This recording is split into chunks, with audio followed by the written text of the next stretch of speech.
friend, I am Divakar Datta. মই তোমালোকক আজি ম্যাথছৰ ডেৰাইভেটিভ আৰু ইন্টিগ্ৰেশনৰ ফৰ্মুলাখিনিৰ সাইনখিনি মনত ৰখাৰ এটা সহজ ট্ৰিক্স দিবলৈ ওলাইছো যিটো ট্ৰিক্স অৱলম্বন কৰি তোমালোকে অতি সহজে ইন্টিগ্ৰেশন আৰু ডেৰাইভেটিভছৰ সাইন প্ৰব্লেমৰ পৰা হাত সাৰিব পাৰিবা আমি দেখো যে আমাৰ ষ্টুডেণ্টখিনিৰ প্ৰায় ফৰ্মুলাখিনি মনত থাকে কিন্তু প্ৰব্লেমটো হয় প্লাস আৰু মাইনাস সাইনডালক লৈ কোনোবা এটা ৰিজাল্টত প্লাস আহে কোনোবা এটা ৰিজাল্টত আকৌ মাইনাস আহে উদাহৰণস্বৰূপে ddx of sin x is equal to cos x year cos x ৰ আগত প্লাস চিন আহিছে আকৌ ddx of cos x is equal to minus sin x ইয়াত আকৌ ৰিজাল্টত sin x ৰ আগত মাইনাস চিনডাল আহিছে তেনেদৰে ddx of tan x is equal to sec square x ইয়াত sec square x ৰ আগত প্লাস চিন আহিছে আকৌ ddx of cosec x is equal to minus cosec x cot x অৰ্থাৎ ইয়াত cosec x cot x ৰ আগত মাইনাস চিনডাল আহিছে এই প্লাস চিন আৰু মাইনাস চিন এই চিন দুটাই প্ৰায় আমাক খেলিমেলি লগায় এই খেলিমেলিটো আঁতৰাবলৈ এটা সৰু অতি সহজ ট্ৰিক্স মই উলিয়াইছো সেই ট্ৰিক্সটো তোমালোকে অৱলম্বন কৰি এপ্লাই কৰি অতি সহজে এই প্ৰব্লেমটোৰ পৰা হাত সাৰিব পাৰিবা এই ট্ৰিক্সটো মই ইন্টিগ্ৰেশনৰ কাৰণে বেলেগকৈ উলিয়াইছো আৰু ডেৰাইভেটিভছৰ কাৰণেও বেলেগকৈ উলিয়াইছো অসমীয়া মিডিয়ামৰ ল'ৰা ছোৱালীখিনিক এটা কথা কওঁ ইন্টিগ্ৰেশন মানে হৈছে অনুকূল আৰু ডেৰাইভেটিভছ মানে হৈছে অৱকলজ অৰ্থাৎ অনুকূল আৰু অৱকলজৰ চিহ্ন কেইটাৰ অৰ্থাৎ প্লাস পজিটিভ আৰু নিগেটিভ এই সাইন কেইটাৰ প্ৰব্লেমটো আঁতৰাবলৈ মই তোমালোকক ট্ৰিক্স এটা দিবলৈ ওলাইছো আহা আমি উদাহৰণ সহকাৰে চাই লওঁ প্ৰথমতে আমি ডেৰাইভেটিভছৰ ফৰ্মুলা কেইটাৰ ট্ৰিক্সটো চাওঁ আহা উদাহৰণস্বৰূপে ddx of sin x is equal to cos x আকৌ ddx of cos x is equal to minus sin x এই প্ৰথমটো আৰু দ্বিতীয় ফাংচনটোৰ এটা পাৰ্থক্য আমি চালে দেখা পাম যে প্ৰথমটো ddx কৰোতে প্ৰথম আখৰটো হৈছে sin x অৰ্থাৎ প্ৰথম আখৰটো s প্ৰথম ফাংচনটোৰ প্ৰথম আখৰটো x s এই দ্বিতীয়টোৰ ddx of cos x অৰ্থাৎ cosটো আৰম্ভ হৈছে c ৰে গতিকে এইবিলাক গোটেই ফৰ্মুলা কেইটা লক্ষ্য কৰোতে আমি দেখিছো যে ddx কৰোতে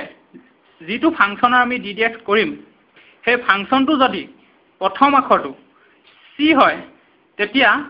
ৰিজাল্টটোত অৰ্থাৎ যিটো ddx কৰাৰ পিছত ৰিজাল্ট আহিব সেই ৰিজাল্টটোত সদায় মাইনাস চিন আহে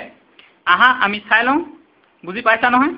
চাবা ddx of sin x equal to cos x এই sin x টো প্ৰথম আখৰটো s অৰ্থাৎ ই c নহয় গতিকে ৰিজাল্টটোত সদায়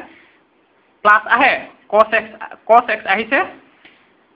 আকৌ ddx of cos x is equal to minus sin x অৰ্থাৎ এই ফাংচনটোৰ প্ৰথম আখৰটো c যেতিয়াই প্ৰথম আখৰটো c আহে সকলো বিলাকতে ৰিজাল্টটোত মাইনাস চিনডাল আহে বাকি প্ৰথমৰ আখৰটো c ৰ সলনি বেলেগ হলে মাইনাস চিনডাল নাহে আহা বাকিখিনি আমি চাই দিও ট্ৰিক্সটো সেইটোৱে তেনে উজু ট্ৰিক্স বাকিখিনি মই দেখাই দিছো ddx of tan x is equal to sec square x 10 ৰ প্ৰথম আখৰটো t এইটো c নহয় গতিকে ই c ৰে আৰম্ভ হোৱা নাই গতিকে ইয়াৰ ৰিজাল্টটোত সদায় প্লাস চিন আহে তেনেদৰে ddx of cosec x ইয়াত চোৱা ddx of cosec x আৰম্ভ হৈছে c ৰে অৰ্থাৎ cosecৰ প্ৰথম আখৰটো c গতিকে ৰিজাল্টটোত সদায় মাইনাস চিন আহিব অৰ্থাৎ ddx of cosec x is equal to minus cosec x cot x আকৌ ddx of sec x টোৰ প্ৰথম আখৰটো s অৰ্থাৎ ই c নহয় গতিকে ইয়াৰ ৰিজাল্টটোত সদায় প্লাস চিন আহিব ddx of sec x is equal to sec x tan x তেনেদৰে ddx of cot x অৰ্থাৎ ই c ৰে আৰম্ভ হৈছে গতিকে ইয়াৰ ৰিজাল্টটোত একো চিন্তা নকৰাকে মাইনাস চিনডাল দি লোৱা তাৰ পৰা যিটো হয় এনসাৰ হেতু পাতি দিয়া অৰ্থাৎ ddx of cot x is equal to minus cosec square x ইয়াৰ পিছত আমি ইন্টিগ্ৰেশনৰ ফৰ্মুলাখিনি চাম এতিয়া আমি ইন্টিগ্ৰেশনৰ ফৰ্মুলা কেইটা চাওঁ আহা আমি জানো ইন্টিগ্ৰেশন ডেৰিভেটিভছৰ বিপৰীতটো অৰ্থাৎ ddx of sin x is equal to cos x হয় এটা ddx of cos x equal to minus sin x হয় এতিয়া যদি উলুটাটো কৰা হয় অৰ্থাৎ ইন্টিগ্ৰেশন of cos x is equal to sin x plus c হয় আৰু ইন্টিগ্ৰেশন of sin x is equal to minus cos x plus c ইয়াত আমি কেনেকৈ মনত ৰখাম মাইনাস চিহ্নটো ইয়াত ddx ৰ উলুটাটো হয় অৰ্থাৎ ডেৰিভেটিভছৰ উলুটাকে ভাবিলে হৈ যায় ইয়াত ৰিজাল্টটো অৰ্থাৎ উদাহৰণ সহকাৰে কৈ দিছো মই ইন্টিগ্ৰেশন of sin x dx is equal to minus cos x plus c ইয়াত ৰিজাল্টটো যদি যিটো ৰিজাল্ট আহিব সেই ৰিজাল্টটো যদি c ৰে আৰম্ভ হয় তেতিয়া হলে সদায় তাৰ আগত এডাল মাইনাস চিন থাকে দেখা যাওক ddx of sin x is equal to minus cos x plus c অৰ্থাৎ ৰিজাল্টটো c ৰে আৰম্ভ হৈছে গতিকে ইয়াত মাইনাস চিন বহিব তেনেদৰে ddx of cos x dx is equal to sin x plus c ইয়াত ৰিজাল্টটো sin x অৰ্থাৎ প্ৰথম আখৰটো c নহয় গতিকে ইয়াত নিগেটিভ চিন নাহে তেনেদৰে ddx of tan x is equal to log of sec x plus c ইয়াত sec টোৰ প্ৰথম আখৰটো s ই c নহয় গতিকে ইয়াৰ আগত নিগেটিভ চিন নাহে ddx of cot x is equal to log of sin x plus c ইয়াতো c ৰে আৰম্ভ হোৱা নাই গতিকে মাইনাস চিন নাহা integration of cot x dx is equal to log of sin x plus c again integration of sec x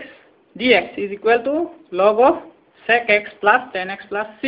ইয়াতো যেহেতু ৰিজাল্টটো c ৰে আৰম্ভ হোৱা নাই গতিকে ইয়াতো নিগেটিভ সাইন নাহে এবাৰ চোৱা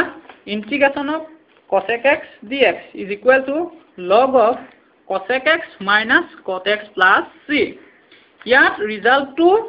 c ৰে আৰম্ভ হৈ যায় কি গতিকে ইয়াত ৰিজাল্টটো কোনোবা ঠাইত নহয় কোনোবা ঠাইত নিগেটিভ সাইনডাল আহিব যেহেতু log of modulus of cosec x minus cot x অৰ্থাৎ ইয়াত মডুলাস আছে গতিকে মডুলাসৰ আগত অৰ্থাৎ এই টুকুৰাত যদি মাইনাস চিন দিও তেতিয়া তাৰ কোনো ভ্যালু নাই সেইটো কাৰণে ইয়াত integration of cosec x dx is equal to log of cosec x minus চিনডাল এই দখত আহে minus cot x plus c অৰ্থাৎ ই c ৰে আৰম্ভ হৈছিল গতিকে ইয়াৰ আগত মাইনাস চিনডাল থাকিবই ইয়াত মাইনাস চিনডাল এই খিনিত নাথাকি এই দখত থাকে আকৌ চোৱা integration of sec square x dx is equal to tan x plus c ইয়াত tan x c ৰে আৰম্ভ হৈছে ই c নহয় গতিকে ইয়াত নিগেটিভ চিন নাহে কিন্তু ইয়াত চোৱা integration of cosec square x dx is equal to minus cot x plus c অৰ্থাৎ ইয়াত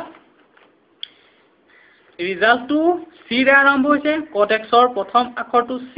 গতিকে ইয়াত মাইনাস চিনডাল আহিব তোমালোকে যেতিয়া ফৰ্মুলাটো মুখস্থ কৰিবা integration of cosec square x dx is equal to minus cot x plus c তোমালোকে পাহৰি যাব পাৰা ৰিজাল্টটো ধৰা তোমাৰ মনত আছে integration of cosec square x dx equal to cot x plus c cot x আছিল বুলি গম পালা কিন্তু cot x ৰ আগত নিগেটিভ চিনডাল আছিল নে নাই পাহৰি গলা তেতিয়া একো চিন্তা কৰিব নালাগে প্ৰথমতে ৰিজাল্টটো চাবা ৰিজাল্টটোত c ৰে আৰম্ভ হৈছে নি যদি c ৰে আৰম্ভ হৈছে তাৰ আগত সদায় মাইনাস চিনডাল থাকিবই ইয়াত c ৰে আৰম্ভ হোৱা যিমান ফাংচন আছে